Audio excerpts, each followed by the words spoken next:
Okay, so I got my POE oil, and we're gonna show you a few things on the POE oil. First, since I got mineral oil right here, we're gonna mix mineral oil and the POE oil and show you what happens. Let me open that. So what happens when they're mixed and why you don't want to mix them. So we got some POE oil in there mixed. Let's put the top on. And we'll just give it a good shake up. Try and have the two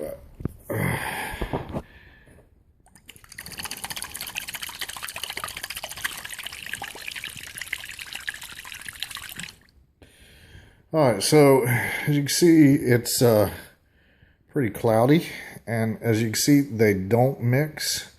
You can see the coagulation that's happening, and how the you see it's all bubbled through there. Once these two are mixed, it's actually no good. Eventually, it's going to make the POE oil very thick,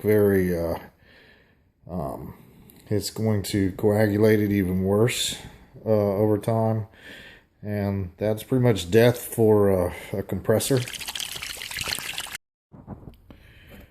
So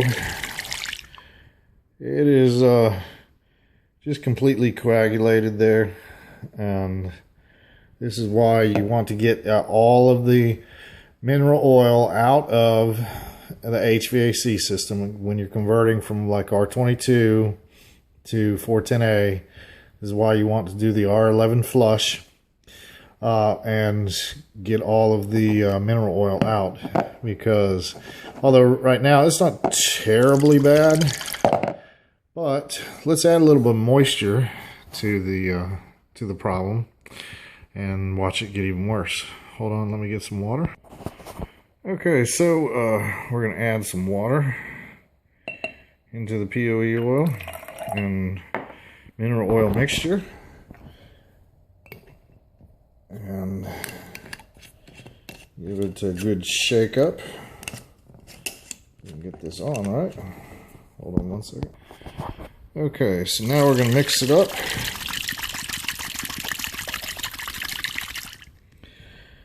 You can see just how bad it gets.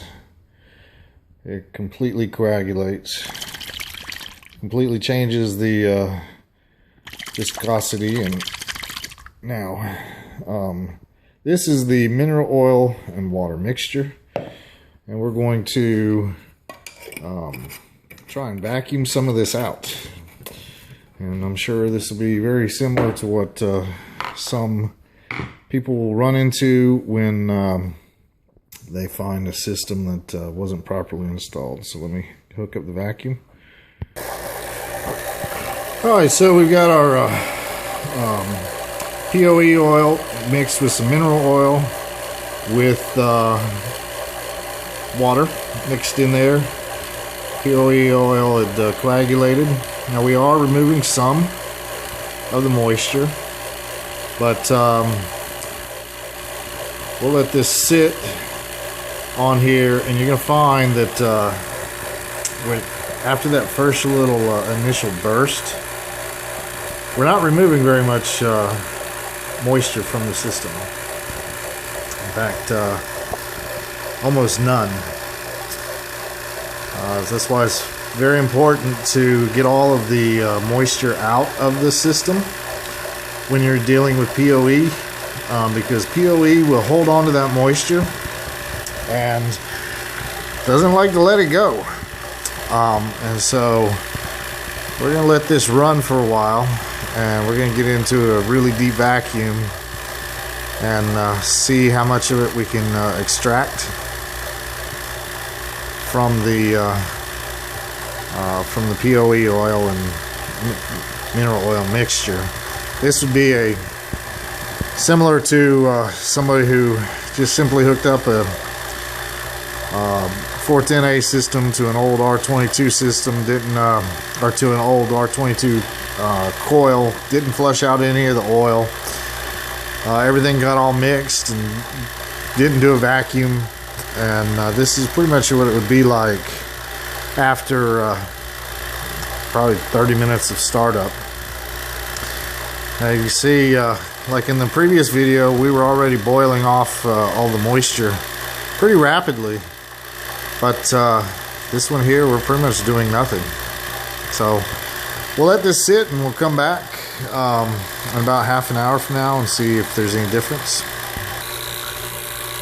Alright, so it's been about half an hour, and you see it is not pulling out very much moisture from the oil mixture.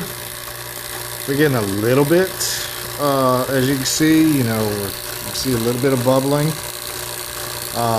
You know, but not nearly what it should be.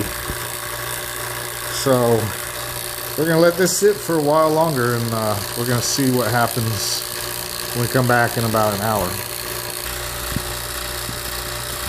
Okay, so we've let it sit for about another hour. So it's been about an hour and a half, and as you can see, it's still coagulated, still looks horrible. Has not removed very much moisture from the oil mixture, and so definitely we don't ever want to mix mineral oil, POE oil, and moisture. So now next we're going to go ahead and do the POE oil with just moisture only, and then we'll see how it does with that. So that'll be on our next video. So as always, guys, if you like videos like this, please subscribe and leave comments and ask questions, and everybody have a great day.